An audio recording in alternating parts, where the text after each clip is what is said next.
Kama hatuna maneno ya kusema, tukilia machozi, Mungu unaona hiyo machozi unaweka katika maneno. Na unaelewa kila ambacho tunamaanisha katika moyo wetu. Mungu wetu tumelia machozi kuhusu huyu, na Mungu wetu tunafunga hiyo machozi, na Mungu wetu tunaachia.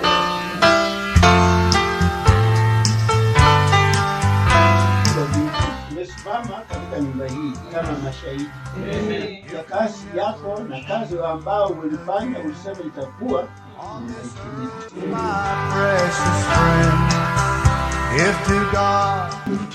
Bwana asifiwe sana. Amen. Mambo ya kifo ni mambo ya kustaajabisha. Na hakuna mambo ambayo tunaweza kusema tuwe na story. Lakini kuna himizo tu ambayo liko moja katika Biblia. Yesu alisema kwamba mimi nimepewa mamlaka ya mambo yote. Mamlaka ya mambo yote, wote ambao katika mwili, yeye ndio wako na mamlaka. So, uwe unaishi, uwe umelala, kuna yule ambaye ako na mamlaka, ambaye ni Yesu Kristo. Alisema kwamba usiogope yule ambaye anaweza kuua mwili na atoshee hapa. Lakini uogope yule ambaye anaweza kuangamiza mwili na afuatilie roho yako mpaka jehanamu. Mungu wetu sisi hatuna lingine ila kutukuza jina lako na kuomba Bwana wetu tukitoka hapa tukaenda nyumbani tena utupe neema ya safari.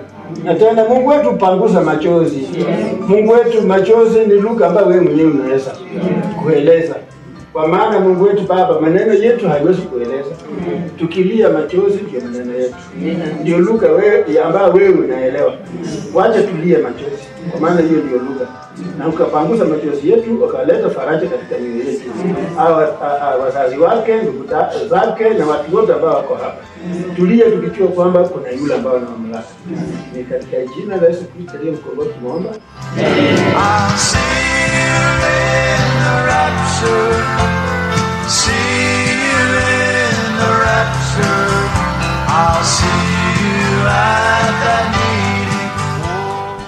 So I have known Mordecai from the time he was a very small child, because the parents, Nanango and also a pastor, I have known him to be a very cooperative boy, but kind of unique as a Christian and as a relative, and very respectful towards his uncle, towards the pastor, and very cooperative with him.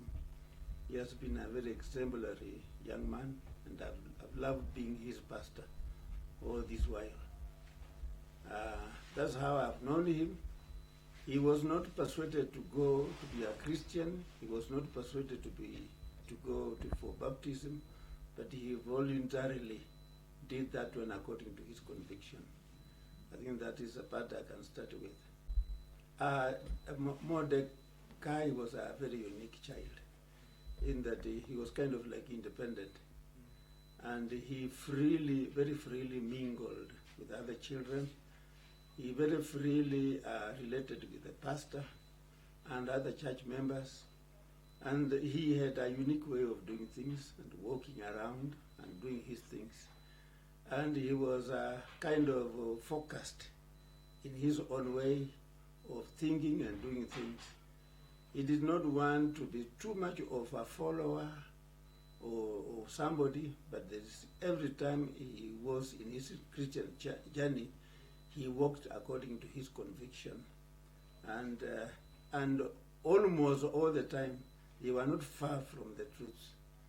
Even if you thought you would criticize him, by the end of the day, you'll find that he was actually right in what he was doing, because he was sincere. He didn't show any malice from anybody, but he always did things from the conviction of his heart. Mordecai has related to me very closely, but mostly through my children. He was always almost a member of my family, and whenever he came to my house or my home, he was together with my children so closely that you will not know the difference. Until when he goes away from the home or goes back, my children will always want to cry about him or relate about him or say something about what they have known or learned from Mordecai. And mostly, when he was very small, he was not really around grown-ups. He was really just around his peers, playing with them, relating with them. I think that's the much I've known about him. And he was always around the house. And he could always come to visit. And when he comes to visit, he would want to stay around and just relate with his peers.